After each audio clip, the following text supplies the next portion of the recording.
जिसे मैंने हिंदी और इंग्लिश दोनों लैंग्वेज में लिख रखा है ताकि हिंदी मीडियम और इंग्लिश मीडियम को बच्चों को किसी तरह की कोई दिक्कत ना हो।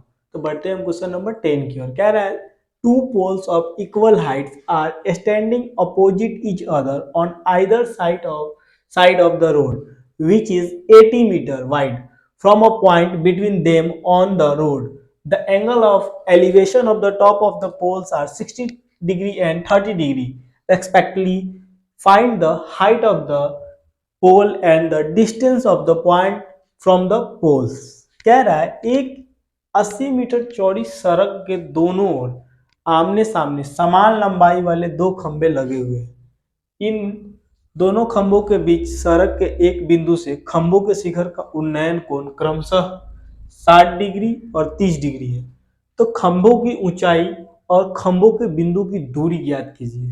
ठीक है, तो ये जो क्वेश्चन कह रहा है एक 80 मीटर चौड़ा एक क्या है, सड़क है।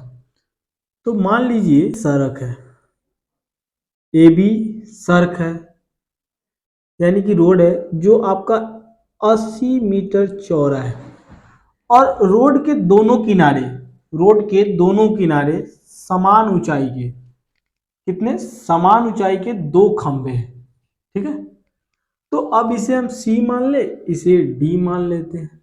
समान ऊंचाई के दो खंभे हैं, तो एक खंभा का जो उन्नयन कोण है, यानी कि एक खंभे के शिखर का जो उन्नयन कोण है वो 30 डिग्री है और दूसरे खंभे का उन्नयन कोण कितना है, 60 डिग्री है। तो जो 30 डिग्री होगा उसका स्लोप क्या होगा, ज्यादा होगा। तो ये आपका 30 डिग्री हो गया और ये जो कोण है वो कह रहा है आपका 60 डिग्री है। देखिए 30 डिग्री जो है वो ज्यादा, इसका जो कोण है वो थोड़ा कम है और 60 डिग्री वाले का कोण ज्यादा है। तो एक का बोल रहा है 30 डिग्री और दूसरे का बोल रहा है 60 डिग्री। तो हमने ये मान लिया कि एक दो खंबा है जो एक 80 मीटर चौड़े रोड के दोनों तरफ है, एक का कोण 30 डिग्री है, दूसरे का 60 डिग्री उन्नयन कोण है। ठीक है, दोनों का। तो हमें क्वेश्चन में ज्ञात करना है खंभों का जो ऊंचाई है यानी वो, और ये दूरी ज्ञात करनी है। ठीक है, इस बिंदु को हम ई मान लेते हैं। तो हमें ए ई और ई बी ज्ञात करना है, साथ में सी ए और डी बी भी ज्ञात करना है। तो क्वेश्चन कह रहा है कि यहां देखिए आप, सी ए बराबर है किसके, डीबी के। ये दोनों क्या है, खंभा है यानी कि पोल है। ठीक, और जो एई क्या है, एई और ईबी क्या है, एई और ईबी दूरी है। ठीक है, डिस्टेंस है जो हमें यही दोनों ज्ञात करना है। ठीक है, तो यहां आपको दो समकोण त्रिभुज दिख रहा है, एक सी ए ई यानी कि ये समकोण है, 90 डिग्री का यहाँ कोण है। देखो सामने का ये जो भुजा हो जाएगा एच हो जाएगा। सेम उसी तरह यहाँ भी आपको दिख रहा होगा एक समकोण 90 डिग्री का कोण, जिसके सामने का ये जो भुजा हो जाएगा वो एच हो जाएगा। यानी कि एक त्रिभुज के लिए सीई कर्ण हो जाएगा, दूसरे के लिए डीई हाइपोटेनस हो जाएगा। यानी कि ठीक है, कर्ण को हाइपोटेनस कहते हैं इंग्लिश में। ठीक, तो हम यहाँ सबसे पहले लिख लेंगे त्रिभुज सी ए ई एंड यानी कि और त्रिभुज डी बी ई क्या है, दोनों दो समकोण त्रिभुज है, दो समकोण त्रिभुज है। ठीक है, यानी कि राइट एंगल ट्रायंगल। ठीक है, राइट एंगल ट्रायंगल है आपका, दोनों समकोण त्रिभुज है। दो समकोण त्रिभुज यहां बन रहा है, मैंने लिख दिया उसे। अब हम क्या करेंगे, एई को, क्योंकि ये पूरा कितना है, ये जो पूरा है 80 मीटर है, तो हम यहाँ एई को क्या मान ले, एक्स अगर मान ले तो हमें ई भी पता चल जाएगा कितना, 80 माइनस एक्स।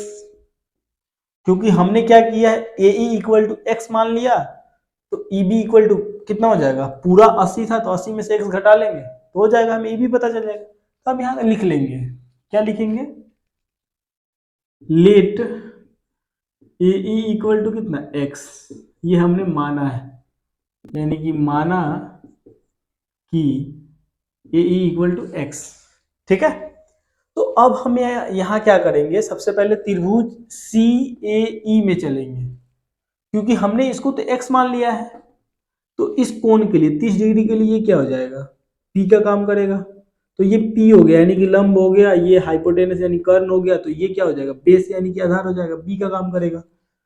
तो हमें बी बी यानी बी इक्वल टू एक्स है, तो हमें पी ज्ञात करना है। तो हम क्या करेंगे, ऐसे ट्रिगोनोमेट्रिक रेशियो को लेंगे, त्रिकोणमितीय अनुपात को लेंगे, जिसमें क्या हो, पी और बी दोनों हो। तो वैसा कौन है, tan थीटा या cot थीटा है।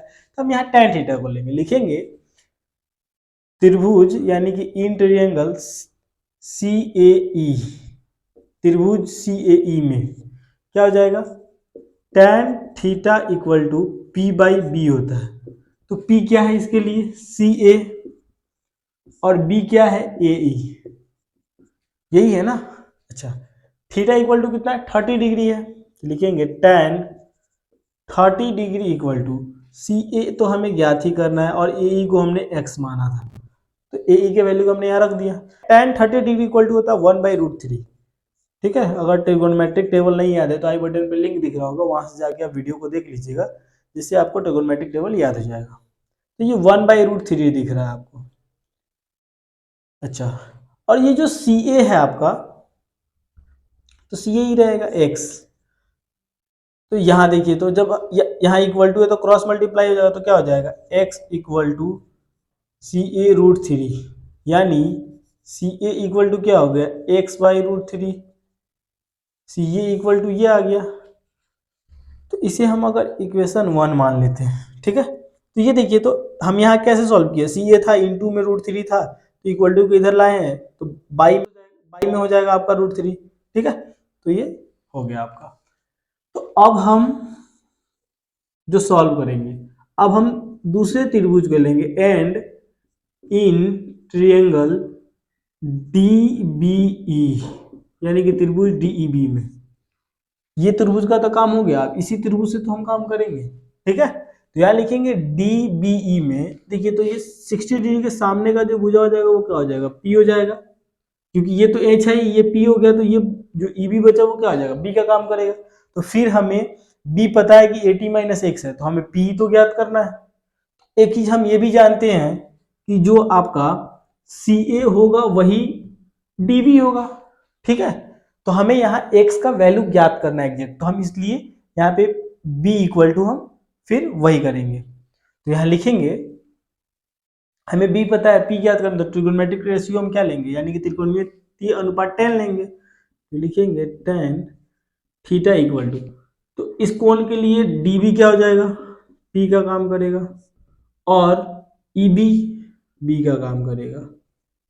ठीक है, तो थीटा इक्वल टू कितना है, 60 डिग्री है, तो लिखेंगे tan 60 degree equal to db, db जो है वो क्या है, देखिए तो यहाँ पे हमें लिख रखा है db बराबर है सी ए के, तो हम सी ए लिख सकते हैं db को, और eb इक्वल टू कितना है, 80 - x। tan 60 degree equal to कितना होता है, √3। ठीक है, और सी ए इक्वल टू हमें पता है कि x/√3 होता है, तो यहाँ लिखेंगे x/√3 और बाई 80 - x। ठीक है, तो जब हम इसको सॉल्व करेंगे, देखिए तो √3 के नीचे 1 छिपा होगा। अच्छा, तो इसको जब हम सॉल्व करेंगे तो इसको ऐसे लिख सकते हैं हम, √3/1 इक्वल टू x। ठीक है, बाई 80 - x इंटू √3, क्योंकि ये क्या था, x/√3 था, तो इसके नीचे आ जाएगा √3, ऐसे लिख सकते हैं इतने को। ठीक, अब यहाँ क्रॉस मल्टीप्लाई करेंगे, तो क्रॉस मल्टीप्लाई करेंगे तो √3 से √3 का हो जाएगा, तो कितना होगा, √9 होगा, और √9 का जब रूट हटेगा तो कितना होगा, 3 होगा, तो यहाँ लिखेंगे हम 3। ठीक है, 3 इंटू 80 - x इक्वल टू 1 से x में होगा तो कितना हो जाएगा, x हो जाएगा। ठीक है, अब यहाँ मल्टीप्लाई करेंगे तो कितना होगा, तो ये हो जाएगा 3 से 80 में होगा तो 240 - 3x इक्वल टू x। अब हम इसको सॉल्व करेंगे तो देखिए, तो ये है, तो अब इसको हम लिखेंगे, जो आपका 3x है इक्वल टू किधर भेज देंगे, तो ये प्लस में आ जाएगा, तो लिखेंगे 3x, एक्स तो प्लस में था ही, तो यहाँ लिखेंगे प्लस एक्स इक्वल टू 240। तो ये कितना हो जाएगा, 4x इक्वल टू 240। 4 से ये कटेगा कितना बार में, x इक्वल टू कितना आ गया 60। तो हमें x पता चल गया कि x इक्वल टू 60 है। तो हमने x किसको माना था, ए को माना था, तो x इक्वल टू कितना आ गया 60, यानी कि ए इक्वल टू कितना आ गया 60 आ गया। साथ ही साथ हमने ई बी इक्वल टू जो है वो 80 माइनस एक्स है, एक्स का वैल्यू हम यहाँ पुट कर देंगे, तो 80 माइनस एक्स कितना आया 60 आया है, तो कितना हो जाएगा ये 20 क्या हो गया ई बी हो गया, ई बी इक्वल टू कितना हो गया 20। अच्छा, अब हमें सी ए ज्ञात करना है, तो जो इक्वेशन 1 है उसमें हम क्या करेंगे, एक्स के वैल्यू को पुट कर देंगे, तो सी ए इक्वल टू क्या है हमारा, सी ए इक्वल टू हमारा है एक्स बाई रूट थ्री। तो x इक्वल टू कितना आया है 60 बाई रूट थ्री। तो हम जानते हैं कि जो डिविनेटर होता है वो कभी रूट में नहीं होता है, तो हम यहाँ क्या करेंगे, रेशनलाइज करेंगे, परमेकरण करेंगे। परमेकरण करेंगे तो क्या हो जाएगा 60 बाई रूट थ्री इंटू डिविनेटर से एक बार न्यूमिनेटर और डिविनेटर में गुना हो जाता है, यानी कि हर से अंश और हर में गुना हो जाता है एक बार, हो गया। इसको जब सॉल्व करेंगे तो क्या होगा 60 root three by root three into root three equal to root 9 होता है, रूट 9 का रूट हटेगा तो क्या जाएगा 3, 3 से 60 कटेगा कितना बार में 20, तो 20 रूट थ्री, यानी कि जो आपका सी ए आ गया वो कितना आ गया 20 रूट थ्री। तो सी ए बराबर था डीबी के, डीबी इक्वल टू भी तो इतना आ गया, एक आपका ये आंसर आ गया, और ये ए की दूरी ये आ गई और ई बी की दूरी ये आ गया, ठीक है। तो ये आपका क्वेश्चन 10 सॉल्व हो गया। किसी तरह का कोई डाउट हो आप हमें कमेंट में जरूर बताइएगा।